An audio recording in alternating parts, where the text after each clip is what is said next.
I'm here today, hello, here today with Dan Weisenbach at the Weisenbach Specialty Printing and Manufacturing Plant, the president of the company.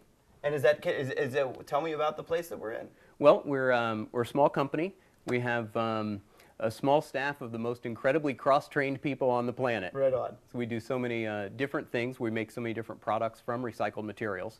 And we have an incredible amount of fun doing it. And did you start at this location in Columbus, Ohio? No, this is actually our third location. Okay. We keep growing a little bit. Congratulations, awesome. Always within Columbus? Yes. Awesome.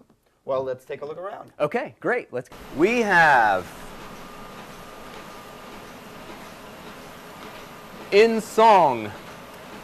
Can you tell me about the noises coming from that machine? This is our offset press. We print with soy inks on recycled and FSC certified papers. Is there anything that soy can't do? Not to my knowledge, we eat it, but not the ink. Is the ink better for the world? If you notice, there is not much scent. You can't smell it so much. So we have less VOCs, volatile organic compounds.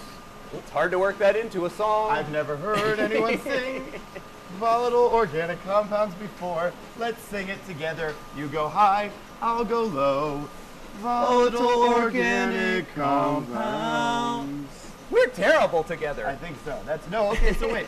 So tell me about this a little bit more. This is why did you start using soy in the first place? Well, it's a funny story really, because back in the 80s, the soy ink was just coming on, like just becoming available for small sheet-fed presses. It was available for like newspapers and stuff, but we print on sheets of paper.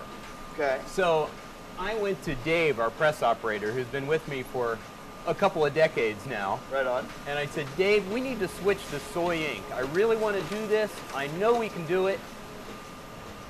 And this is just the way we're going to do it. And he looked back at me and he said, we've been using soy ink for 3 months now. That's awesome. Okay. Like a 3-year-old. Tell me about the pencils. Oh, look at the pretty colors. These are so pretty. How you make pencils? Well, this is great because pencils, these are a plastic compound mixed with recycled newspaper. Why?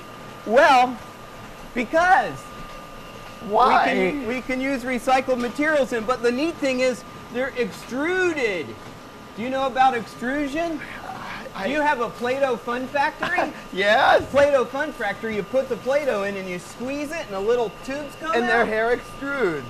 Yeah, that's the way pencils are made. Really? Yeah. Wait. They're pushed through it. Really?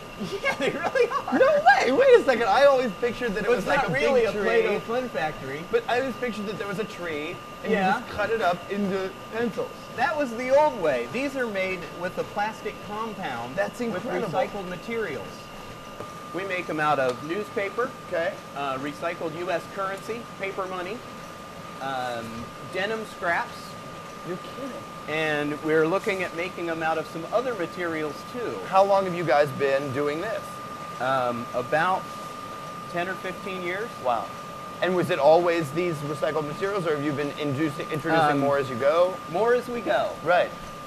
How in the overarching world of printing, Yes. is it? Do you have to say to yourself? I mean, I'm sure in the beginning, and certainly the decision was, we're going to make an environmentally friendly product, and we're going to do what we can. And I'm assuming that that's part of your sort of personal ethos, right? Absolutely. So the question is does that? How much of that, if another company was looking to go eco-friendly, Right. how much of it needs to be sort of ethically driven as opposed to how much needs to be profit driven? Well, it needs to be both, actually. Okay. And the beauty of the whole thing about going green, and this is something we've always done, is the benefits are, economically, there's things like, we talked about soy ink. Yeah. Well, soy ink costs a little bit more than the petroleum-based inks, but we're able to use a little bit less of it to get the same results. Oh, okay. So we get a little bit more out of it. So it costs about the same. The other benefits of a better quality, air quality in our facility, easier on the earth, better for my staff. They're excited about that. It creates a better work environment. Right on. So you've got the benefits from that. So yeah, it may cost a little bit more in some ways, but the benefits outweigh in the long run. Well, you don't have to drink it if you get it into where it belongs without spilling it. Okay. Because if you spill it, it's going to wash away and end up in a stream, a river, a lake, your drinking water. But with our spouts and funnels and things, this is a snap and pour, snaps onto the top, and you can pour without spilling anything. Got a little splash guard, you can pour your antifreeze, washer fluid, drip free. It's awesome. We also have them for oil and quart size stuff. And where are these kind of products available? Well, Do you sell them all that's my online? challenge. Oh, okay. We have them available for retail stores, so you can ask for them. We would love to have more clients, Sure. certainly. And we also sell them for communities that want to create more of an awareness for people that, if you spill something in your yard or on your driveway, that becomes part of the environment then, and we want to prevent that. Thank you so much for having us here today and showing us all this stuff. It's absolutely wonderful what you're doing. Glad you're here. I Thanks. really appreciate it.